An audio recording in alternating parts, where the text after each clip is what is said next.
The only reason you would give up a day to come here is because you have that same desire and that same passion to go for it. And it is time in this state, ladies and gentlemen, to go for it. If there's ever a time that this verse is right, the night is far spent, the day is at hand, it's now. So I thank you for your passion. I thank you for giving a day. And I say let's go for it. You know, we went around and listened to the folks in the state right after I got here, and we thought about maybe it's time to restructure. I just asked the executive board staff and asked folks around the state, what's on your heart? It was real clear what's on your heart. I mean, it's almost unanimous. It was next generation, evangelism, church revitalization, church health, missions, and church planting. And so I said, well, let's just restructure based on just exactly what the folks in Arkansas said. Let's add a fifth team, an administrative team, which is my team.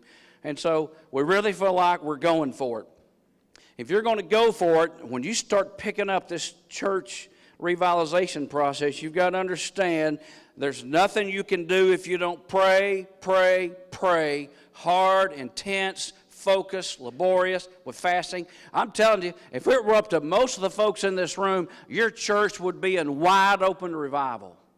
But if you've got some stumps in your church that pull back and they slow you back, you won't root them out if you don't pray. We've got over 300 churches out of 1,500 churches in Arkansas that have signed up to be a part of the church revitalization emphasis of Arkansas. Brother Don Moore in the back has already got 1,000 senior adults across this state praying for revival in Arkansas. Guys, we're not playing about this. Dr. Tucker has put, and you have to excuse my expression, Dr. Tucker, I'm from Louisiana, y'all know that. Now, we talk about chips. Brother Johnny, I appreciate you bringing up quarters. I'd never thought about that, but we talked about putting all our chips on the table, everything we've got, to see more churches planted and to see our existing churches have a greater impact in the lost world. Guys, that's what we're here for. That's what we exist for. I don't know about you, but I'm going to make another bold statement. I'm tired of being an affiliated, generous supporter of a dying denomination.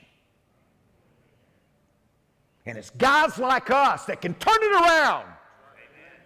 And I believe we can. My church is not a dying church, but my denomination's a dying denomination. And some of you don't like it. Some of you state guys don't like it. But it's true. You better wake up and smell the coffee. We're declining. Our churches are giving half to the cooperative program what we were given 30 years ago in the sense of the percentages that we give. So anyway, that was just... And baptisms every year, less and less. 27,600 churches. Wow. I'll make a statement. The pastor of those churches should have led a teenager to Jesus.